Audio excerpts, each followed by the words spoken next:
Chances हैं, सुना में आया है कि 100 रन से ज्यादा मुश्किल है से हराना है श्रीलंका को। मतलब हम, मुझे नहीं लगता हम 100 रन इतने बना लें, बड़ी बात है, इससे हराना भी पड़ेगा, ये बड़ी उसके लिए बात। हमें 180 190 भी तो करना है ना, अगर मार्जिन भी लेना है तो। आई डोंट नो, पता नहीं, अल्लाह ही है, मुआवजा हो सकता है, लेकिन वैसे देखे तो नहीं मुमकिन आपको नहीं लगता? नहीं। तो सिनेरियो को बाबा ने कह दिया और होना भी है तो नहीं होना। रऊफ भाई आपका क्या कहना है? ऑनेस्ट ओपिनियन दीजिएगा, दिल मत रखिएगा, हमारे दिल है ही नहीं अब। नहीं, 3.068 मेरा ख्याल है कि रन रेट है उसका न्यूजीलैंड का, वो इंग्लैंड से भी बेहतर है। और मेरा नहीं ख्याल कि इसमें पाकिस्तान का किसी किस्म का भी कोई चांस है, क्योंकि -0.46 है हमारा रन रेट। और दूसरा सबसे बेसिक चीज़ आप देखें ना कि आपके 3 फॉरवर्ड के कैप्टन हैं, आपने सेंट्रल कॉन्ट्रैक्ट अनाउंस किया, आपका कोई एक प्लेयर भी सेंट्रल कॉन्ट्रैक्ट की एक कैटेगरी में शामिल नहीं है। जो अपना जिस मुल्क का अपना क्रिकेट बोर्ड किसी प्लेयर को इस काबिल नहीं समझता कि उसको एक कैटेगरी में शामिल करे, तो वो आप कैसे एक्सपेक्ट करते हैं कि वो वर्ल्ड कप जैसा इवेंट जीत सकते हैं? बहुत सही बात, बहुत सही बात। अहमद भाई चांसेस हैं या नहीं? नहीं, इस तरह है ना कि देखिए, या तो पहले न्यूजीलैंड हारे इंग्लैंड से बड़े मार्जिन, बहुत बड़े मार्जिन, ठीक है, और उसके बाद फिर ये हो कि पाकिस्तान जो है ना जीते बड़े मार्जिन, बड़े मार्जिन, ठीक है, तो फिर जाके कोई गेम है होने को तो तुझे पता है क्रिकेट है, लेकिन जो रियलिटी है ना, जो बाबा ने बोल दिया है ना, वही है। बाबा कहते ने बाबा जी जड़ा बंदा दमाल नहीं पाएगा। अच्छा मैं वैसे हो जाइए बाबा। मैं ये कहना चाह रहा था, रऊफ भाई एक बात बताओ आप, 1992 का वर्ल्ड कप हमारी सबसे बड़ी विक्ट्री कहा जाता है, मगर उसमें भी हम ले दे के पहुंचे थे, बारिश हो गई, वेस्ट इंडीज ने उनको हरा दिया, फलाना ये कर दिया, हम पहुंच गए। सिर्फ एक वाहिद 2009 का वर्ल्ड कप है, यूनुस खान की क़यादत में, जो पाकिस्तान एज अ चैंपियन घुसा, एज अ चैंपियन खेला, एज अ चैंपियन निकल गया। हम लड़के अच्छे थे ना बीच में, लड़के अच्छे थे, मगर आप 2017 में भी थे उसमें। अरे कोई लोग लकी चार्म ही होते हैं। अच्छा ठीक, अच्छा ये ऐसा 2017 में भी हम चैंपियन ट्रॉफी में एक ही मैच हारे थे, लेकिन लगे हुए थे भाई, पहला मैच हारे हैं, बाकी थ्रू आउट अनबीटन रहे। फॉर्मेट ऐसा था कि उसमें पहले के बाद ही नहीं वनडे था, वनडे अनबीटन रहे, लेकिन देखिए रमजान ने हेल्प बड़ी की थी हमारी, ये बात छोटे श्रीलंका के सब लड़कों ने परफॉर्म भी किया। अच्छा, मुझे बताया जा रहा है कि 2009 में भी ये हालत थी। अच्छा, हम कभी ऐसा में नहीं थी। हाँ, हम ऐसा कभी ऐसा कॉन्फिडेंस के साथ क्यों नहीं पहुंच पाते जब ये 99 में पहुंचे थे? 99 में हम पहुंचे थे कॉन्फिडेंस के साथ, फाइनल में हार गए थे, मगर ये अभी भी ले देकर ही पहुंचेंगे। पिछले वर्ल्ड कप में भी ले देकर, एक वर्ल्ड कप में तो नेदरलैंड ने साउथ अफ्रीका को हराना था, इसमें ये वो सब हो भी गया था, हम पहुंच भी गए थे। तो ये बताने का मकसद ये है कि अहमद भाई ऑडियंस में चलना है। एक बात मैं कहना चाहता हूँ कि जिस तरह की हम कौम है ना, आज दर्द भरा जुमला कहने वाला हूँ, जिस तरह की हम कौम है ना, Pakistan is one of the most resilient Nations in the world. हमने जंगें देखी हुई, हमने गुर्बतें देखी हुई, हमने बहुत सारी चीजें देखी हुई, मगर we still not only live but we try and live happily. Happiness index में पाकिस्तान सबसे भी ज्यादा है। ऐसी कौम की रिप्रेजेंटेशन ये टीम नहीं सीख करती, हमें इस बात का अफसोस है, ये हमारी रिप्रेजेंटेशन ठीक नहीं करते। बिल्कुल ठीक है। अब देखिए, ये कहते हैं आप लोगों ने क्या किया, राइट? हम जब खेलते थे ना, तो इस तरह नॉकआउट नहीं होते थे पूल स्टेजेस से, एक आधा कोई आपको इंसिडेंट मिल गया तो मिल गया, अदरवाइज हम सेमीफाइनल खेलते थे, फिर हम वर्ल्ड कप जीते थे, चैंपियंस ट्रॉफी जीते थे। तो आप अब के हालात देखेंगे ना कि हम तो सुपर 8 से आगे जाते नहीं, हम तो क्वालिफाई, तो मैसिव डिफरेंस है। आप इनकी क्रिकेट को जो इन्होंने खेली है, वो हमारे दौर की क्रिकेट से हमसे पिछले से मिला नहीं सकते हैं, बिकॉज ये एक से ज्यादा। अब तो होता ही है कि आप 8वें नंबर की टीम है, अब तो लोग आप जब क्वालिफाई कर जाएंगे ना, तब अपसेट लगेगा लोगों को। आप बाहर होते हैं तो लोग कहते हैं कि ठीक होता है। अच्छा, एक बात इंपॉर्टेंट है, आज क्या नाम है, तबरेज शमसी ने भी ये रीशेयर किया सलमान अली आगा की वाइफ की एक पोस्ट कि भाई अभी ये देखिए आप, ये वाइफ ने, सलमान अली आगा की वाइफ ने ये स्टेटस लगाया, भाभी ने हमारी, कि क्या लगाया भाई, उन्होंने ये लगाया कि अगर पाकिस्तानी टीम हार गया तो इसमें मेरा और मेरे मासूम बच्चे का कोई कसूर नहीं है, क्योंकि हम पाकिस्तानी। देखिए, हम उस दिन हमने इंडिया के लोगों को भी ये बात कही कि हम आपसे इख्तिलाफ जरूर करते हैं, मगर आपको गाली गलौज नहीं करते, कोई पर्सनल कमेंट्स नहीं करते। अब पाकिस्तानी ऐसा कर रहे हैं कि सलमान अली आगा को ऐसी बातें कर रहे हैं उनकी वाइफ को, क्या उनका बच्चा कसूरवार, खुदा ना खास्ता उनकी वाइफ कसूरवार, ये तो बहुत घटिया बात है। कुछ जाहिल लोग होते हैं, वो कर देते हैं। ये उन्होंने कहा बेचारी को कि उनके बच्चों को उनको गालियां मत दें, और बिल्कुल नहीं है उनके कसूर, किसी को भी गाली देने वाला कसूर नहीं है भाई साहब। क्रिटिसाइज कीजिए, अपना हक मांगिए। हम एक्सपेक्ट करते हैं कि वो हमारा कलर पहनते हैं, पाकिस्तान का नाम पहनते हैं, वो हमें रिप्रेजेंट कर रहे हैं, और हमारा हक है कि जो हमें रिप्रेजेंट करें, हम उससे तनकीद भी करें, सवाल भी पूछें। हम सवाल पूछेंगे, गालियां नहीं देंगे भाई, ये कोई नहीं करे। इसका बेस्ट वे ये, बिल्कुल ठीक बात की कि कुछ चाहे लोग हैं जो इस तरह के, इसका बेस्ट वे ये कि वो सोशल मीडिया ना खोला करें, उनको जरूरत नहीं है अभी इस टाइम के अंदर, वर्ल्ड कप चल रहा है, तो जितना इग्नोर कर सके। देखें, हमने भी तो जब सच बोलना स्टार्ट किया, आपको थोड़ी तनकीद किस लेवल, लेकिन जब आप इस मुल्क में, ज़ाहिर बात है, एक तो या बड़ी पोस्ट पे होते हैं, आप पे एक्सपेक्टेशंस होती हैं, तो फैंस जो हैं वो इस तरह की हरकत कर जाते हैं जो कि बहुत गलत है, या तो आप सच बोल रहे होते हैं तो आपको बहुत ज्यादा हेट्रेड का सामना करना पड़ता है। तो उसका बेहतर तरीका है कि सोशल मीडिया को इस दौरान पे इग्नोर करना चाहिए। और भाई, हाँ, सलमान अली आगा से कोई बात कर रहे हो तो ठीक था, बीवी बच्चों का गलत, बहुत गलत सवाल पूछो तो सूख गए होगे आप, तो आप पूछो। दोस्त भी मजाक उड़ा रहे हैं अब तो। हाँ, तो आप पूछ लो ना, सवाल है सर ऐसे मैं सवाल लूंगा आपका, लेकिन प्रेडिक्शंस पहले देख लो। हाँ, तो कल दो सही है, सही है। ये मेरी बात सुने, आप वही कर रहे हैं जिस तरह बाबर आजम को पिछले मैच में पैड करवा के बिठाया और बारी अच्छी बात कर रहे हैं, वाह वाह रऊफ भाई, जाते हुए, लेकिन ये सवाल अच्छा करेंगे। तो आमिर भाई, कल इंडिया जिम्बाब्वे का मैच है, बाबा बताइए क्या होगा? यार इंडिया इंडिया करेगा। और वेस्ट इंडीज साउथ अफ्रीका का भी मैच है बाबा। यार मेरी दोनों फेवरेट टीमें, मैं कोई प्रेडिक्शन नहीं दे रहा लेकिन एक प्रेडिक्शन है, इंडिया सेमीफाइनल में नहीं जाएगा, ये मैं उस पर पक्का हूँ, ये आपने कह दिया। ये पक्का है। क्योंकि देखिए ये अहमद भाई दसो की तो बॉस, ये वो बात है, भारत को जो है हमने ये चीजें फर्स्ट हैंड सफर की हैं। भारत को हम यहाँ पे बैठ के जो है वॉर्न कर रहे हैं कि आपकी टीम के अंदर जो पॉलिटिक्स घुस हालात आई है उनकी टीम है, के। हमने वो चीजें फेस की हैं और हमारी क्रिकेट का हाल देख ले क्या है। अब इंडिया नेक्स्ट है, जिस तरह की डगर पे वो चल पड़े हैं, उनकी टीम में भी पॉलिटिक्स इन्वॉल्व हो चुकी है। ठीक है भाई, ऐसे दिल से तो चाह रहे कि ऐसा हो जाए ताकि वो भी 8वें नंबर पे हमारे साथ आ जाए, लेकिन ऐसा है क्रिकेट में ऐसा होना नहीं चाहिए। India is a great team और ऐसी टीम्स होनी चाहिए वर्ल्ड क्रिकेट में, ताकि हमें भी कोई इंस्पिरेशन आ हमने यहाँ बैठ के हमेशा तारीफ की है। हमें अभी भी लगता है कि प्लेयर्स पोटेंशियल वाले हैं, लेकिन वो जो पॉलिटिक्स की टीम हम बुरी बात नहीं कर रहे हैं है, ना, टीम बुरी नहीं सवाल है। लेने दो, मासूम है भाई जन आपका सवाल है, मगर अहमद भाई आपकी प्रेडिक्शन नहीं ली। अभी यार बेचारे ने शर्ट भी चेंज कर दी, सवाल नहीं उसने प्रेडिक्शन किस चीज की थी बोला? जिम्बाब्वे इंडिया, ऑफ कोर्स यार इंडिया जीता, वैसी भी बात नहीं है। वेस्ट इंडीज साउथ लेकिन नहीं तो जिम्बाब्वे पिछली फॉर्म में- प्रेडिक्शन में तुमने कहा था अब आपका, ये तो देखो, वीक टीम से अब हार गए, अब आपका मैच है। मैं अभी भी कह रहा हूँ कि जिम्बाब्वे कुछ भी कर सकता है। अगर कर तो भारत सकता है। ने बड़े मार्जिन से जीतने की कोशिश की और अर्ली उस चक्रों में 2-3 विकेटें गिर गई, और 160-70 किया तो जिम्बाब्वे कर सकता है। जो प्रेशर भारत के ऊपर पड़ना है ना इस टाइम पे, कुछ भी हो सकता है, ये मैं आपको बता रहा हूं। सिकंदर रजा आप देख रहे हैं, आपका आप जिम्बाब्वे से खेलते हैं, you are their national captain, मगर आपका यहाँ से भी ताल्लुक है, हम भी आपके भाई लोग हैं, तो भाई आप हमारी तरफ से भी थोड़ा थोड़ा खेलना, ठीक है? अब हमारी तरफ से खेलना तो हमारे प्लेयर्स की तरह नहीं खेलना, अच्छा खेलना भाई साहब, ठीक है? हाँ सवाल एक सेकंड रुक जा यार, रुक, सवाल पूछने दे। सर मेरा आप तीनों से सवाल है। अच्छा सर शहीन अफरीदी एक ही मैच में 3 ओवर्स तो बहुत अच्छे करता है, और लास्ट ओवर जहाँ पे सबसे ज़्यादा ज़रूरत है उसकी 17 रन दे देता है।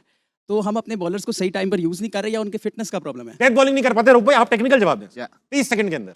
देखिए उनके टेक्निकल इश्यूज़ हैं। मैंने आपको कहा कि बायोमैकेनिक्स परफेक्ट नहीं है। आपको डेप्थ ओवर के लिए आपके बायोमैकेनिक्स 100% होने चाहिए। आपकी जो बॉलिंग की कॉइल है कंप्लीट होनी चाहिए, फिर आपको कंट्रोल आता है कि आपने कब स्लो वन करना है, कब आपने यार्कर करना है, कब बाउंसर करना है, और कब आपने जो दूसरा स्लो बॉल करना है। ऑडियंस में चलते हैं, इनके पास सवाल आते हैं खतरनाक किस्म के, देखते हैं किसके पास सबसे पहले। अस्सलाम वालेकुम जनाब, खड़े हो जाइएगा। अस्सलाम वालेकुम। क्या नाम है भाई? सरमत। सरमत, हाँ जी। डरे हुए क्यों हो भाई? सरमत ये बताओ क्या सवाल है, माइक करीब करके। मेरा आमिर भाई से सवाल है। जी भाई, अस्सलाम वालेकुम। वालेकुम अस्सलाम। आपसे ये सवाल है कि पाकिस्तान टीम जब 90 स्कोर करती थी और आप उसमें होते थे, तो आप मैच फंसा लेते थे। मतलब कि हमें नज़र आता था कि पहले ओवर में ही हमें लगता था कि हम शायद जीत सकते हैं। शहीन साहब आते हैं, 160 का टोटल होता है, और पहले ओवर में ही वो दूसरी टीम को हमें पता चल जाता है कि उधर मैच चला गया है। इसके बारे में आप क्या कहेंगे? ऐसा क्यों होता है? आई डोंट नो, बताइए ना। I don't know. मैं दूं जवाब इसका? आप दे रहे हो भाई। इसका देखिए ये जो मोहम्मद आमिर जैसे बॉलर, वसीम अकरम हो गए, मोहम्मद आसिफ हो गए, ये आपको बड़े टाइम के बाद इस तरह के बॉलर्स मिलते हैं जो कि शॉर्ट टोटल भी डिफेंड कर सकते हैं, जिनके बायोमैकेनिक्स बहुत परफेक्ट होते हैं, जो अपनी मर्जी से बॉलिंग कर सकते हैं, बॉल को अपनी मर्जी के साथ चला सकते हैं। ये जो आप बॉलर्स हैं, इन पे काम करना होता है। अगर आपने अननेचुरल बॉलर को नेचुरल बनाना, जिस तरह हमारे आजकल बॉलर्स हैं, इन पे आपको बहुत ज़्यादा एक्स्ट्रा वर्क करना पड़ेगा, मेहनत करनी पड़ेगी। फिर जाके मोहम्मद आमिर या आसिफ को या वसीम अकरम को फिर भी ये कम्पीट नहीं कर सकेंगे। इनके 50% तक ये लोग जा सकेंगे, मगर इन पे काम की ज़रूरत होगी। हम समझते हैं कि हमें बार बार मोहम्मद आमिर या आसिफ मिल जाए या वसीम अकरम मिल जाए, इस तरफ ये पॉसिबल नहीं है। इन जैसे बायोमैकेनिक मिलना बहुत मुश्किल है। यार आमिर भाई एक बात बताएं आप, जैसे इंडिया में प्लेयर एक्स प्लेयर्स जो हैं प्लेयर्स तैयार भी कर रहे हैं, शुभमन गिल तैयार किया, युवराज सिंह ने, और भी प्लेयर्स तैयार हो रहे हैं। आप भी यार किसी को कोच करें, पर्सनल प्लेयर तैयार नहीं करता, सिस्टम तैयार करता है। मैंने आपको पहले भी कहा था, डोमेस्टिक क्रिकेट, आज राहुल भाई ने फिर वही बात को सेकंड कर दिया मेरी, कि डोमेस्टिक क्रिकेट में आपको इन्वेस्ट करना पड़ेगा, उसमें आपको ध्यान देना पड़ेगा। पीएसएल आपको प्रोडक्ट नहीं देगी। ठीक है। तो T20 के प्लेयर आपका लंबा नहीं चल सकते, T20 डिफाइन नहीं करती एज अ प्लेयर। आपको बैटिंग लंबे सेशंस करने पड़ते हैं, आपको लंबे स्पेल्स 4 डे में करने पड़ते हैं। जब आपका मेंटल हेल्थ जब होती है ना, मेंटल स्ट्रेंथ, वो वहां से आती है जब आपने थके हुए विकेटों पे या लंच के बाद फिर बॉलिंग करनी है, अच्छा टी के बाद फिर करनी है, फिर वो जो उसके बॉडी मसल्स हैं वो तैयार होते हैं बड़ी क्रिकेट के लिए। T20 आपको क्रिकेटर नहीं बना सकती। रोक भाई बताइए, डोमेस्टिक में कोई लड़का ऐसा है, नजर आया है आपको अभी तक जो टक्कर दे आमिर, फ्यूचर का वसीम आमिर? देखिए इन सबसे बेहतर आया अली रज़ा। वो 2 साल पहले 2024 का अंडर-19 वर्ल्ड कप खेला, उसने पूरी दुनिया को सरप्राइज़ दिया था।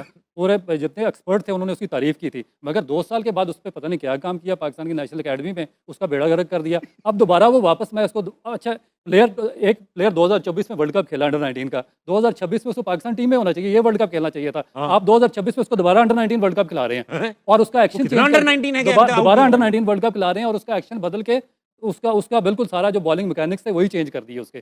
तो अब ये तो सूरत हाल है यहाँ पे कि जो जिन लोगों के हवाले ये सारा सिस्टम किया गया, ना उनमें नॉलेज है, ना उनके पास स्पोर्ट्स की एजुकेशन है, ना उनके पास कोचिंग की एजुकेशन है, ना उनके पास विजन है कि किस तरीके से बच्चों को गाइड करना है, लेकर चलना है। तो फिर आगे फिर यही होगा कि टैलेंट आएगा मगर ग्रूमिंग नहीं होगी। राहुल भाई, ये देखिए जिस तरह अब 3 साल हो गए, सेम परफॉर्मेंस, सेम चेहरे हम देख रहे हैं, तो ये कभी तब्दील हो पाएंगे ये सेटअप? क्योंकि आप देखें ना कि पहले तो फिर भी काम ठीक चल रहा था, एक तब्दीलियां हो जाती, अब तो ये हो रहा है कि तब्दीली भी नहीं होती है, अब तो काउंटेबिलिटी भी नहीं होती है।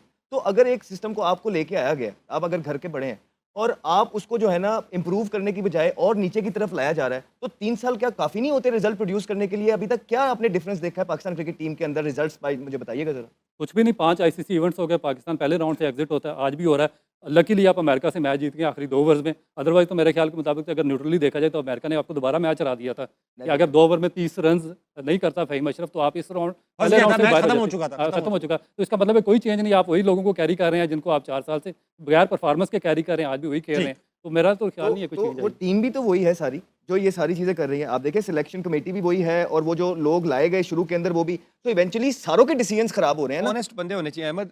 अब शायद आप इस चीज़ से एग्री करोगे, हम थोड़े लकी इसलिए थे, हम पे नज़र पता है किसकी पड़ गई थी एनसीए में? मोदी भाई की। उधर से नजर की। यस, क्योंकि अंडर 19 का वो कहते थे कि इनके टूर्स रखो, और जब टूर खत्म होते हैं कहते थे नानी घर आ जाओ। वो एनसीए को हमारा नानी घर कहते हैं, इधर इनके कैंप्स लगाओ, बॉलिंग बैटिंग कैंप ट्रेनिंग हो रही है सारा। और जो जो लड़के उनकी नज़र में आए ना, अहमद, मैं, इमाद, जुनेद, उमर, ऑलमोस्ट सारे पाकिस्तान खेले। और आपको याद है कि सुबह नसीम 5 शाह बजे भी। वो खुद एकेडमी में मौजूद मेरे होते साथ थे कर रहे होते थे, साथ देख रहे होते थे। मैं थोड़ा स्ट्रगल कर रहा था, मैं ना वो आदिल रजा आई थी सूसर, Yes. तो वो थोड़ा सा अंदर ला रहा था, काफी शार्प उसका अंदर आता था, मैं स्ट्रगल कर रहा था। तो 2-3 दिन मुझे अच्छा नहीं लगा कि एक नया लड़का आया है टीम के अंदर और उसने मुझे नेट में जो है ना हिलाया। तो मैं मूडी पा के पास गया, मैं कहा मूडी पा मुझे ये हो रहा है। कहना कितने बजे उठ रहे हैं? मैं कहा 10 बजे। कहना सुबह 5 बजे एनसीए में विकेट पे मिलूंगा आपको। मैं 5 बजे एनसीए विकेट पे था, तो उन्होंने क्या किया, बॉलर बुला के रखे हुए थे, उनको नया बॉल दिया, वाया छोटा करा दिया, घास वाले पिच पे, गीले पिच पे मुझे ले गए और वहाँ पे मुझे कहा चेस्ट गार्ड पहन लो, सारी चीज़ें। उन्होंने मुझे 2 घंटे वहाँ पे बॉलिंग करवाई है उनसे छोटे फासले से, मेरे इधर भी लगे उधर भी लगे, लेकिन 2 दिन के बाद मैं सूजर को जो है ना जिस तरह मैं चाह रहा था उस तरह खेल रहा था। तो वो इतने मेहनत करवाने वाले लोग थे, मुदस्सर भाई वगैरह ने हमें बहुत ज़्यादा सपोर्ट किया है, हमारी क्रिकेट में बड़ा हाथ है। जब मुझे बैक इंजरी हुई अंडर 19 में, इंग्लैंड में L3 और L5 2 फ्रैक्चर थे, और जो मेरी रिपोर्ट्स थी वो ऑस्ट्रेलिया गई थी, उन्होंने कहा था कि ही इज डन। डन।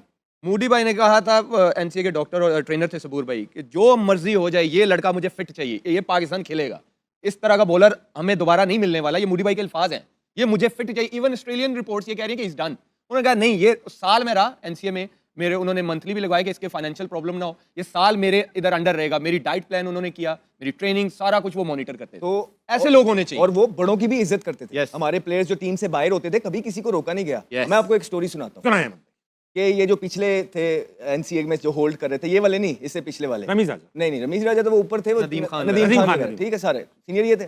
मुझे ना, मैं ऑब्वियसली मैंने कोई 250 मैच पाकिस्तान से खेला है, मेरी जर्नी ही पाकिस्तान पीसीबी के अंदर है। मैं 13 साल का था जब से मैं पाकिस्तान के अंदर एनसीए में ही हम सोते थे, उठते थे, बैठते थे, जागते थे, हम तो घर ही नहीं जाते थे और वहीं से टूर्स पे चले जाते थे, वहीं से वापस। तो वो जो नानी घर की बात कर रहा है ना, वो जब एनसीए नई नई बनी थी तो हमने उसको आबाद किया था। हर टाइम हम तो उधर अब होते मुझे मेरा एक्सीडेंट हुआ, मुझे 32 टांके आए, 32 टांके, राइट। मुझे बजाय कि ये मेरी हेल्प आउट करते, मैंने सारी चीज़ें खुद कराई। डॉक्टर्स मुझे बोल रहे थे you won't be able to play for like 2.5-3 years. मेरी डेडिकेशन थी, मैंने इस तरह का काम किया कि मैं 6 महीने के अंदर मैंने अपने आप को फिट किया और वो डॉक्टर्स हैरान थे कि how would you be able to do it, क्योंकि मुझे पता था कि मेरे ये 2-3 ही साल हैं, अगर मैंने इसमें अपनी रिकवरी ना की तो I will be lost gone. उसके बाद जब अपना सारा कुछ करा के सिर्फ फिजियोशिप के लिए मैंने कहा चलो, मैंने भी गंदे मुंह से कि यार और कहीं मुझे अच्छे मिलेंगे नहीं, मैं तो नहीं जाता था एनसीए, मुझे मसले थे इनसे, कि चलो एनसीए में जाके मैं अपना थोड़ा रिहैब कर लेता हूँ। 4 दिन के बाद मेरे पास रोज एक बंदा आता था कि यार वो सर पूछ रहे हैं कि आप और कितने दिन आएंगे हमारे कैंप लगने। इमेजिन, बजाय कि वो मेरा ख्याल रखते, मुझे मेरी केयर करते, मैंने पाकिस्तान के लिए जो भी थोड़ा बहुत गंदा बुरा खेला, नहीं, मेरे पास 3 दिन मैसेज आए, 2 दिन तो, और तीसरे दिन फिर मैंने एनसीए में कदम नहीं रखा। तो और वो खुद कितने मैचेस खेले हुए हैं, मुझे कोई बताएगा कौन है? नदीम खान साहब, हम नहीं जानते, लेकिन हमें इस तरह का ट्रीट किया जाता था पूरे के पूरे ग्रुप से। ये सारे मिल जाते थे, टॉप वाले सब मिल जाते थे। कोई चीफ सिलेक्टर होता था, वो अपनी हमसे खुन्नस निकालता था, कोई इधर का, ये सारे एक थे। फिर ये कोचेस के थ्रू भी हमें जलील करवाते थे, फिर ये हमें जूनियर कैप्टन के थ्रू भी हमें जलील करवाते थे, फिर हमारी इंजरी तक हुई और हमें इन्होंने इस तरह की बातें मूडी की। भाई ऐसे नहीं तो थे। बड़ा दिल, बहुत दिल टूटता था, कोई बहुत दिल। तो आज अगर हम आके यहाँ पे अगर बात कर रहे हैं ना, तो हमारा मकसद ही यही है कि जो चीजें मैंने फील की हैं इस सिस्टम के साथ, कोई और बच्चा ना करे। सही बात। सिर्फ ये मकसद है कि हम यहाँ पे आके बात हक्काइक पे बात करें। बहुत ठीक। चलो भाई, ऑडियंस में चलेंगे। अच्छा, वैसे सवाल पूछने से पहले बता दूं, अली रजा के बारे में वसीम भाई भी कह चुके हैं कि ये बड़ा one of a kind bowler है। लिखा है, I very rarely watch Pakistan's first class cricket, but I think this young fast bowler Ali Raza has a bright future ahead if he's guided properly and understands what it takes to become a top red ball bowler. The white ball success will follow automatically. तो वसीम भाई कह चुके हैं। जियो पे बैठ के अली रजा का case पिछले साल से जो है ना प्ली आप लड़ रहे हो, आप लड़ रहे हो। हम उठा रहे हैं कि बिल्कुल ठीक बात कर रहे हैं कि इसको इस टाइम पाकिस्तान टीम के ड्रेसिंग रूम के अंदर होना